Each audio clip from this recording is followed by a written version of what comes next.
Bonjour à vous, donc nous allons terminer aujourd'hui notre étude sur le royaume de Dieu. J'ai deux petites choses à vous dire avant.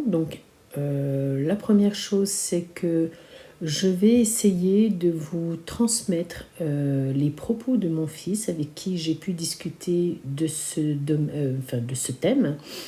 Et je vais essayer de vous redonner ses propos. Peut-être pas mot pour mot non plus, mais je vais essayer. Et puis la deuxième chose, c'est que à la dernière rencontre que nous avons eue chez Martine, samedi, nous en avons un petit peu parlé. Donc pour certains, ils vont avoir déjà entendu parler de ces choses. Mais là, nous allons y aller progressivement et aller en profondeur. Donc nous reprenons le verset de départ qui est Matthieu 6, 33.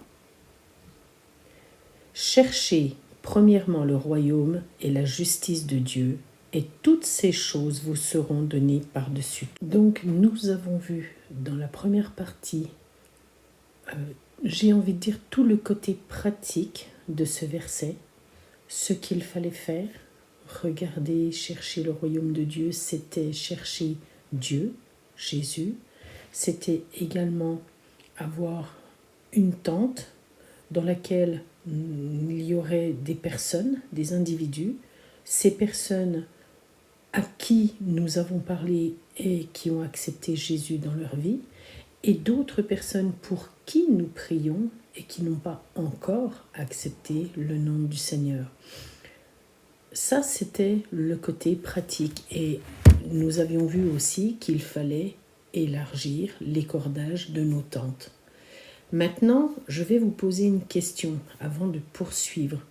Bien évidemment, cette étude, son but, c'est de répondre à cette question. Mais je voudrais quand même vous poser cette question pour que vous puissiez y réfléchir.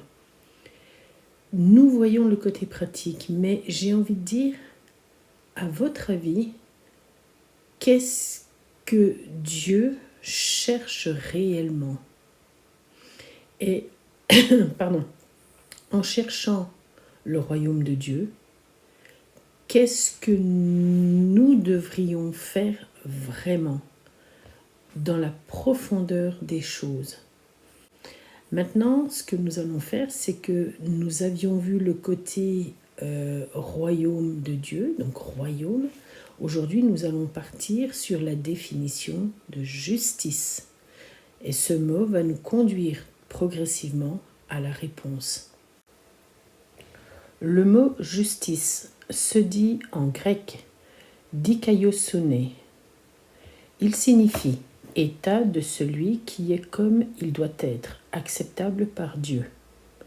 Intégrité, vertu, pureté de vie, droiture, pensée et action correcte. Nous comprenons tout doucement, tranquillement, que celui qui suit la justice de Dieu doit progressivement être et avoir un état, une façon d'être qui est acceptable par Dieu. Ça, c'est la première chose à bien comprendre. Donc, c'est quelqu'un qui est intègre, quelqu'un qui a certaines vertus, qui est pur dans sa vie, droit. Donc, on a 2-3 petits éléments qui arrivent. Ce mot a pour racine dikaios.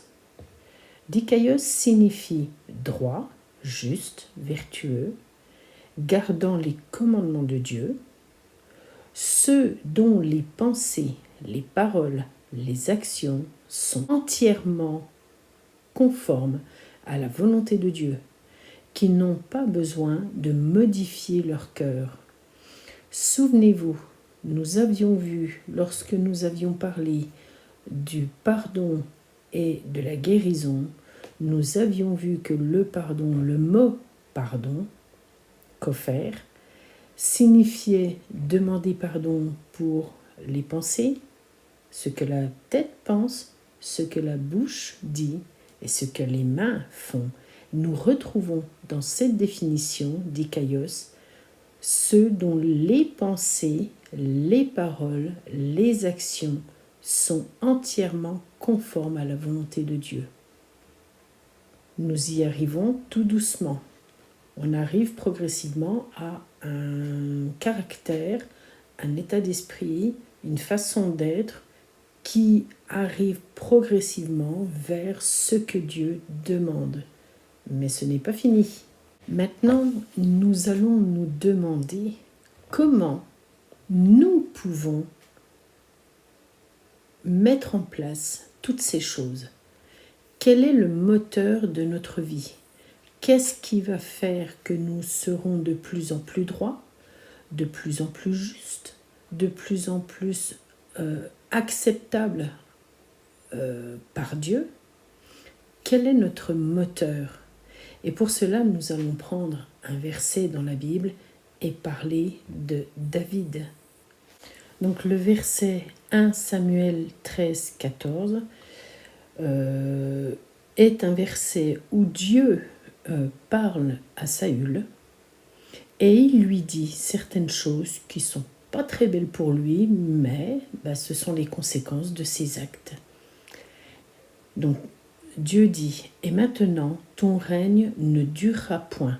Donc Dieu annonce dans ce verset au roi Saül que son règne va s'arrêter à cause de toutes ces actions qu'il avait faites précédemment. Et c'est là où ça devient intéressant. L'Éternel s'est choisi un homme selon son cœur. Et l'Éternel l'a destiné à être le chef de son peuple. Parce que tu n'as pas observé ce que l'Éternel t'avait commandé. Ici, nous allons voir quelques traits de caractère de David. Pourquoi Dieu, d'une certaine façon, l'a choisi? Avant tout, il y avait la force de David.